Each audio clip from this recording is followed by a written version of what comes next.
Anyway, what I normally do is hold the back wheel steady, and then punch on there, and this will magically close, and you feel like the Fonz. So give it a go. Hold the back wheel, punch that. But if you got, don't punch the pedal, punch the crank. Believe. Yes. Yes. Hello. Earlier this week I invited a chap called Paul round, who's a local bike mechanic, and he also does mountain bike guides up on the South Downs. The reason I did this is because I've got my big bike packing trip coming up, Scott Juro, and there's not necessarily going to be a lot of bike shops near there in case I have an issue on the ride. So I really wanted to learn a bit more about the bike and become more confident in making these fixes and repairs myself. I also just want to make sure that the bike is in the best condition it can be before this event. And I could have taken it to a local bike shop for a service, which I've done in the past, but as part of this maintenance thing, you also end up kind of essentially doing a full service on your own bike, which is really cool. So to start off, we did an M check, which is essentially without taking anything off of the bike. You start at the rear wheel, work your way up to the saddle, back down to the pedals, back up to the handlebars, then back down to the front wheel to make that kind of rough M shape. And while doing this, we noticed a few issues with my gravel bike. The first being that the gear cable was slightly frayed. Not a major issue, just kind of frayed at the end, but might as well change it while we can. The chain is also a little bit loose, a little bit stretched. I mean, the fun thing was there was a little bit of play in the head bracket unit bit where the steering wheel attaches. I've done this maintenance course, I still don't know all the correct words for things, but that's fine. After the M check, we did a little tool quiz. So Paul brought all his tools with him, and we went through kind of identifying what the tools were and what they did. I didn't do too badly on it, but there were definitely some that I hadn't seen before. Kind of got close but weren't quite right. And then once we had that, it was time to start taking the bike apart and cleaning it and making some repairs and changes. Squeeze it tight. Yeah, perfect. And then side to side, and it will part. The thing you're trying to do there is really get out any bits of sand or cracks in the rollers. Oh, I let this bit down. Oh, there we go. Today we're going to spend 3-4 hours doing this together, so yeah, we can really get it super clean. Should we put a new cable on? It's a bit frayed. And the benefit of putting a new cable on means we can actually remove this derailleur off and clean it properly. Gear cables tend to be 90% like this. The only time they're slightly different is if they're Campagnola, and then the head's very slightly smaller. All the way? Yeah, stop there.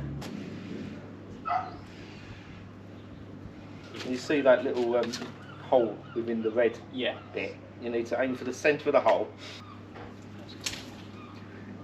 It's getting serious. Right, okay. We'll stop there. So that's sort of good news, bad news.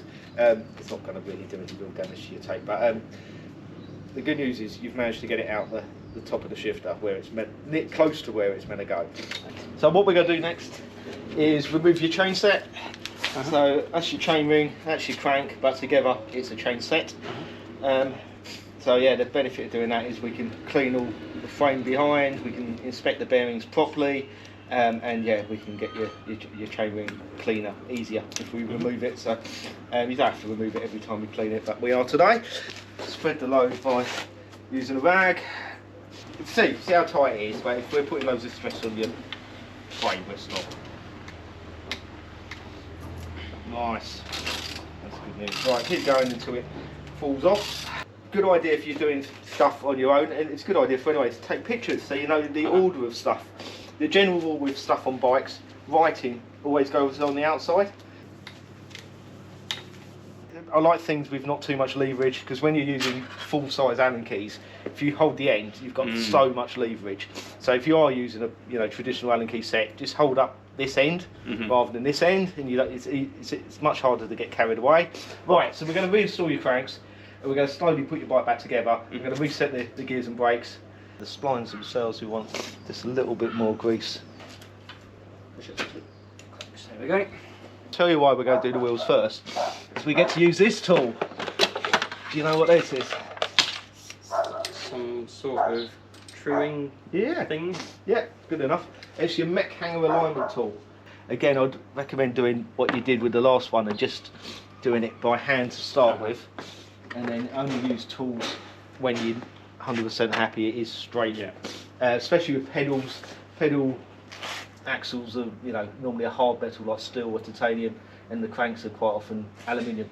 And if you try hard enough, you can actually put them on wonky.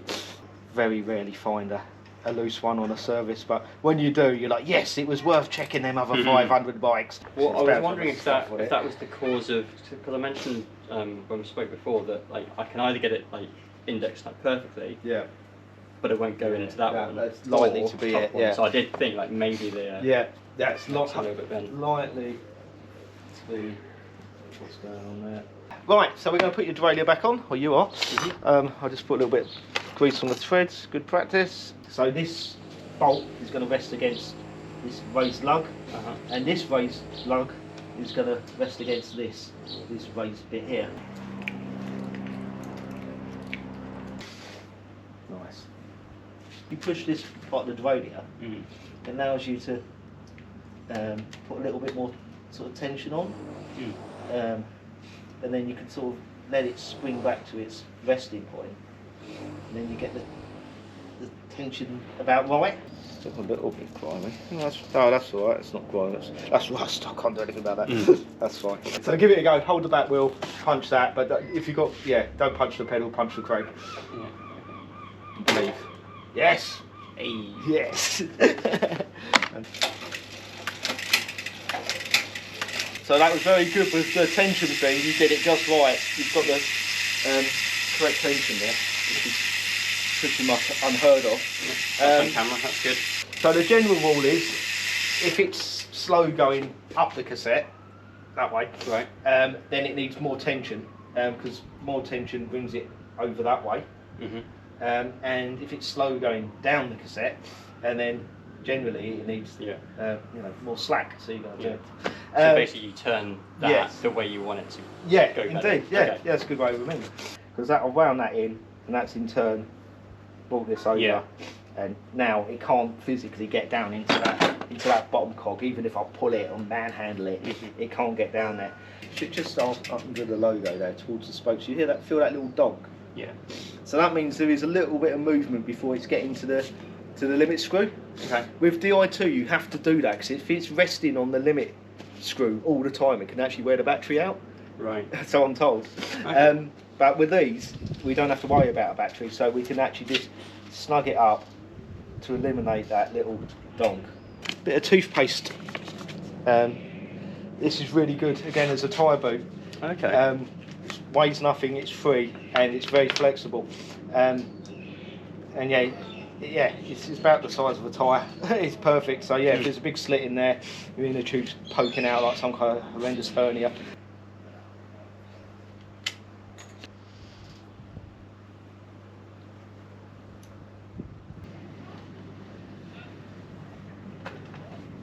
You see you've got like a bit of a gap between the red bit and the top. If that gap isn't quite enough, you can never tighten your headset enough, because it bottoms out. Basically this top cap hits the red bit.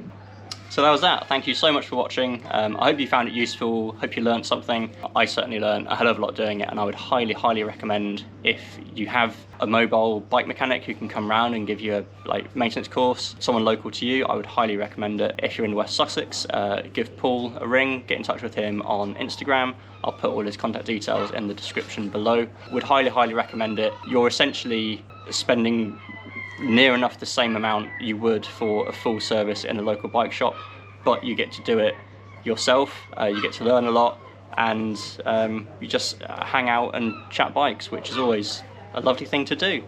If you enjoyed it, usual things, like, comment, subscribe if you want to. You don't have to, but it makes me happy. Have a great day, and I will see you in the next video. Goodbye.